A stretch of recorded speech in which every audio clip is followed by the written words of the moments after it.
Түскі ас кезінде мисс Полли мен жиенінің әңгімесі әдеттегідей әдемі өрілмеді. Полианна бірнеше рет әңгіме бастауға ұмтылып барып, қуаныш сөзі аузына оралған сайын кібіртіктей берді. Сол сөзді өте көп айта беретінін енді біліп, ұялып қалды. 5-ші рет әлдене айта беріп, ар жағын тағы жұта салды. Сол кезде Полли тәтесі ызалы кейіппен басын шайқап, бір күрсініп алды да: «Жақсы қымбаттым. Сен қуаныш деген сөзсіз ойыңды айта алмасаң, қолдануыңа рұқсат. Үнсіз отырғаныңды қаламаймын», деді. «Рахмет сізге, Полли тәте. Маған сондай қиын. Түсінесіз бе, мен сондай ұзақ ойын...» «Не дедім дейсің?» деп сөзін бөліп жіберді Полли тәтесі. «Мен бір ойын ойнадым».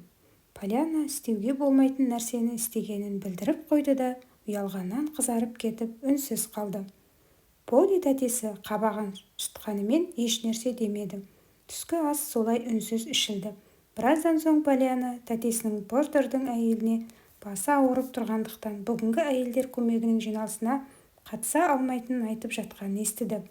Тәтесі тұтқаны қойып, жатын бөлмеге барып, есігін жауып алды. Полианна тәтесінің басы ауырғанда қандай күйде болатынын жақсы білсе де, осы жолы жүрегі селт етпеді. Оған деген аяушылық сезімін туғызғысы келді, бірақ қолынан келмеді.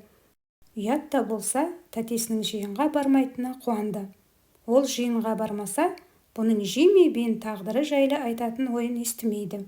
Полианна тәтесінің Джимми Бенді кішкентай қайыршы деп балағаттағанын әлі ұмыта алмай жүр. Оның әйелдер көмегі жиналысында да сол сөзін қайталағанын қаламайды. Полианна жиналыстың сағат 2-ге белгіленгенін білетін. Әйелдер кеңесінің отырысы болатын жер Харрингтон меншігінен аса алыс емес еді. Полианна жиынға 2 емес 3-ке таман барған жөн деп шешті. Олардың бәрі жиналғанша күте тұру керек, деп ойлады ол. 2-ге деп айтқанымен 3-те жиналатынын білемін ғой. Олардың көбірек келгені жақсы маған. Әйтпесе Джимми Бенді алатын бір жан келмей қалуы мүмкін ғой. Ол тұп-тура 3-те шағын шіркеуге келді. Еш толқусыз баспалдақпен көтеріліп, есікті ашып ішке кірді. Бір сәтке кіреберісте кідіріп, тыңдады. Ішкі бөлмеден әйелдердің күлкісі мен ду-ду әңгімелесіп жатқаны естілді. Полианна аяғын солай қарай нық басып ішке енді. Іштегілер абыр-дабыр әңгімені тыйып, оған қарап қалыпты. Полианна өзін қолайсыз сезініп, бір сәтке абдырап қалды. Бірақ бұл сезім бірте-бірте сейіле берді. Осы жаққа келе жатқанда өзінің қаласындағы әйелдер көмегінде емес, басқа қаладағы бөтен жандар арасында сөз сөйлейтінін есіне алмаған екен. «Сәлеметсіздер ме, әйелдер көмегінің мүшелері?» Ол бар күшін жиып, кібіртіктей сөз бастады. «Мен Полианна Уиттермін. Кейбіреулеріңіз білетін де шығарсыздар. Менің сіздер жайлы білетінім анық. Бәріңіз де емес әрине». Ол үнсіз қалды. Құлаққа ұрған танадай тыныштық орнады. Кей ханымдар мисс Харрингтонның тамаша жиені жайлы біліп алған. Енді бірі жақын білмегенмен, ол жайлы естігені анық. Отырғандардың бәрі тыныштықты бұзбай, үнсіз отырып қалды. Менің келу себебім сіздерге бір істің мән-жайын айтайын деп едім.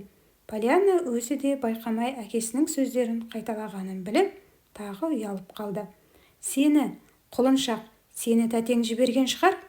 деп Постердің әйелі миссис Форд сөз жалғады. «Жоқ, өзім келдім», деді қызарақтап. «Көріп тұрғандарыңыздай, маған әйелдер көмегі жақсы таныс. Бұрын тұрған жерімде де осында үйім болатын. Мені әкеммен әйелдер көмегі өсірді десем де болады». Әлдекім өзін-өзі ұстай алмай күліп жіберді. Оны Постердің әйелі жақтырмай қабағын кіржитті. «Құлағымыз сенде, айта бер, құлыншақ». «Я, Джимми Бенді?» Полианна терең күрсініп алып, сөзін сабақтады. Оның балалар үйінен басқа тұратын үйі жоқ, ал балалар үйінде бала тым көп. Джимми Бен өзін ондай ешкімнің керек қылмайтынын айтады. Ол маған басқа үй керек, бақылаушы емес, анам мен әкемде қамқорлық танытатын, бауырына басатын жан керек дейді.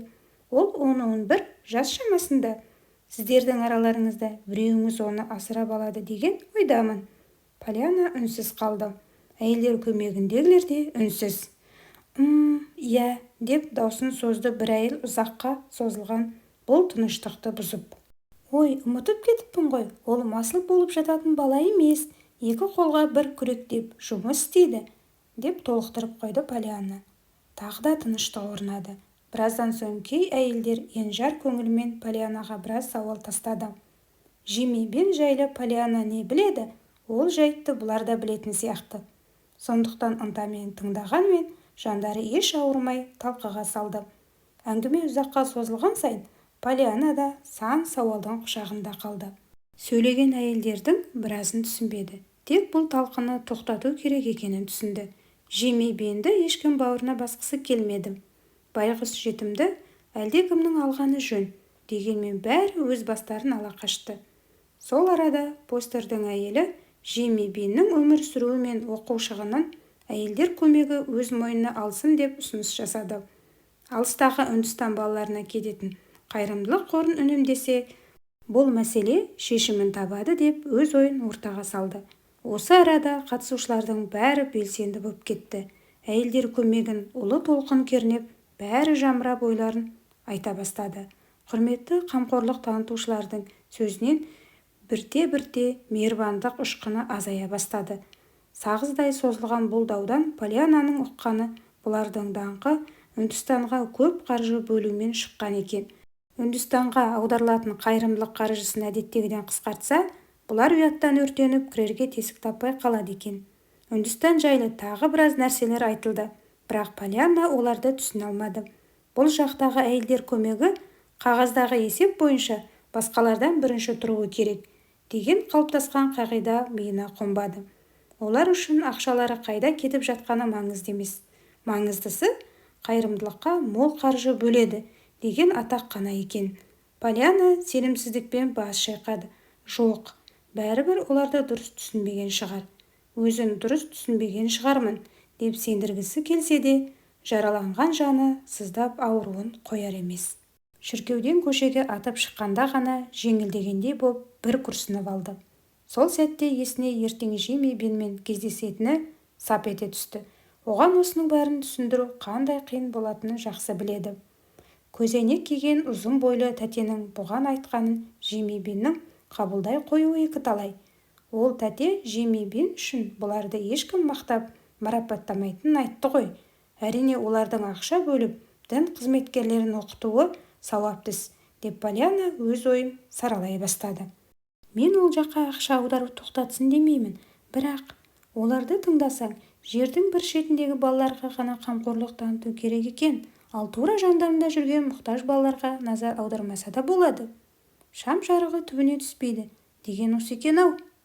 Қыз ауыр күрсініп, еңсесі түсіп, ілбіп кетіп барады. Меніңше, қасымыздағы көмекке мұқтаж Жими Бен олардың қағаз-мағаз есеп-қисабынан да маңызды болуы керек. Сөзсіз солай болуы керек, дейді бала жүрек сенімді түрде күбірлей сөйлеп.